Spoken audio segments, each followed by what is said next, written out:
Happening here in Washington with the administration. We are joined by Counselor to the President, Kellyanne Conway, live from the White House on a state dinner evening. Good evening, Kellyanne. Thanks for joining us. Absolutely. I want to start where John left off, and that is reporting that the nomination is moving forward and that Ronny Jackson is going to still be the nominee for VA Secretary. Well, that is his intention. I talked to Dr. Jackson this afternoon. I spoke with the President, and Dr. Jackson has made clear that he wants to fight. We cannot allow anyone to be criticized and vetted and concluded upon in the press or just through allegations. That's what hearings are for. And if Dr. Jackson is willing to go and raise his right hand and answer questions, then the whole world can see that, and that's called a confirmation hearing. I would really push back heartily at the Democratic senator that you showed, Chris Murphy, saying maybe the president will do a better job vetting his people. Here's the best vet we have. These are the fitness report and counseling records from President Obama. Gave very high marks to Ronny Jackson, quote, a most impressive leader who continues to perform at the flag officer level, meaning admiral. Ronny has earned my confidence and the gratitude of my family for his diligence and knowledge. Goes on and on. And so we should know that. One in 2014, this one in 2016, an exceptional physician and leader. So this Dr. Jackson has been serving several different presidents, obviously Republicans and Democrats. The president today said that he understands if Dr. Jackson wants to stand down, but that he, the president, is sticking by him. Well, let me play that soundbite and get your reaction to it. I will tell you, he's one of the finest people that I have met. And it was a suggestion, but I told Admiral Jackson just a little while ago, I said, what do you need this for? But I said, what do you need it for? I would definitely stand behind him. He's a fine man. I'll always stand behind him. With regard to the Jackson nomination, I'm waiting to hear from both Chairman Isaacson and from the administration what they believe the way forward should be, and we'll take our cues from them. I mean, Kellyanne, he eventually got to, I will definitely stand behind him, but I mean, there was a long kind of, I wouldn't do it. I'd told him to drop out, essentially, and it wasn't a ringing endorsement from the president today, was it? Well, the president endorsed him by nominating him and by standing by him now, and that he said very clearly it's Dr. Jackson's decision, but that he would stand by him. Let me give a little bit of amplification to what the president was truly saying there. He knows how intense these jobs are. He knows that we're all constantly put upon and scrutinized and picked apart. And there are people here, like Dr. Jackson has been here for many, many years. Bret is serving his nation admirably, who are doing so because they love the country and they love the presidency and want to serve this president at this time. And the president's just speaking more broadly. He sees how tough it is for folks. But I thought that what the president also was telling Dr. Jackson is to make up his own mind, and Dr. Jackson has done just that as of this afternoon.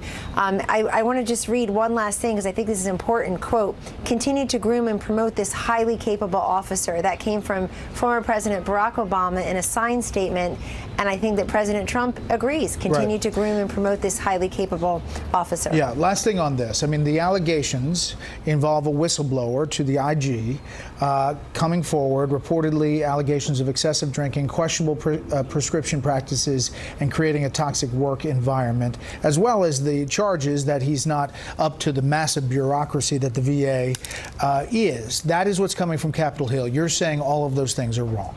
No, I'm not saying that's wrong. I'm saying that allegations should be fully and thoroughly vetted during confirmation hearings under oath or during these private meetings with these senators that Dr. Jackson has been having. But Dr. Jackson, I assume, has concluded it's no reason to withdraw the nomination, withdraw consideration. No, we should always take allegations seriously, but the place to take them seriously is in these meetings and eventually under oath at a hearing, not just through the press and through one report. You've also seen a number of people give him glowing recommendations. You have lots of folks, and I'm not going to be somebody who impugns a man's integrity based on one or two things that are said while he has an opportunity before him, Bret, to raise his right hand and swear under oath, as he has to this country many times, and answer these questions. Understood. And then those senators will have to make their decision. But the president said something else today I think bears mentioning. He mentioned Director Pompeo, and the president is absolutely right and clear about this, that Director Pompeo had 15 or 16 Democrats vote for him to be CIA director 14 months ago. They loved his credentials then. The only thing that's changed is that he has more credentials, having been a successful and able effective CIA director. And you have so many of those Democrats now saying they can't vote for him to be Secretary of State. So the president recognizes that people are playing politics with these nominations. He recognizes how tough it is. Yeah. Two more questions. One is on another personnel matter, and that is Scott Pruitt, the EPA administrator. Bloomberg, in an article, says White House officials have discouraged lawmakers from vigorously defending the administrator, said two people who asked for anonymity because the discussions weren't public. Is that true? Well, I see why they're asking for anonymity. It's pretty obvious. The president has asked Administrator Pruitt to do many things that have meant a great deal to his agenda. And I would refer most of those questions to EPA, but I would tell you, I'd echo what our press secretary and others have said, which is that there are no plans to make a change there right now. And most importantly, Administrator Pruitt is set to testify before two committees tomorrow in Congress. I don't believe that's changed. He's testifying about the budget, but I'm sure he'll be asked other questions. And to my point, Bret, that's a great forum for that. All right, great forum while under oath. Last thing, the president speaking in the cabinet room today, and obviously this meeting with the French president seems to be going very well from the relationship, just the reporting on it. But he was talking about North Korea, and he's getting some grief about this statement. Take a listen. We're having very good discussions. Kim Jong-un he really has been very open and I think very honorable from everything we're seeing. So critics saying that he's calling the dictator who has been horrible to his people very honorable. Can you explain that for folks? Well, he's actually referred to him as somebody who's been horrible to his own people, so people should pull that as well. He's talking about the process here. He's talking about an open and honorable that he's acted that way through this process, meaning that he's come to the table, he's met with South Korea, he is willing to stand down with some of his ballistic missile capabilities at the moment, and has shown an openness to sitting down with this president, frankly, in a way that has not happened before. Many others have tried. It has failed. Our eyes are wide open here. The president has made very clear, Bret, early and often, that if the conditions are not right and they're not acceptable to this country, then he won't participate.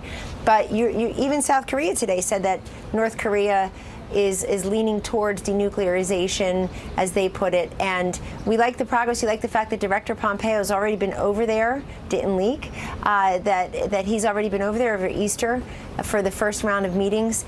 And we have a long way to go, but everybody else has failed to do something that this president truly wants to do on behalf of everybody. Denuclearizing the Korean Peninsula benefits everyone. Percentage chance that this meeting actually goes forward? Oh, I don't know.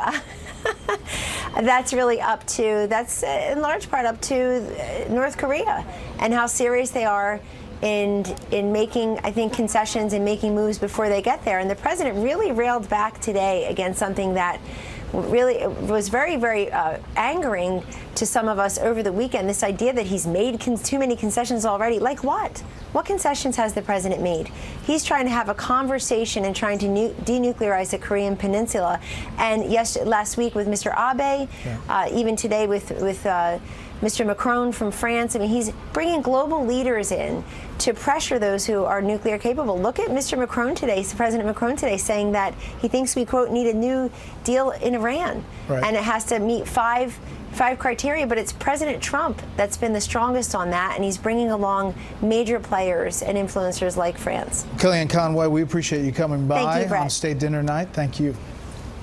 Coming up, America's election headquarters, we're talking candidate strategy, how a U.S. Senate seat in West Virginia could possibly be won by a Republican. We have a new poll out in that race. We also have a special election happening today. We have it all covered now.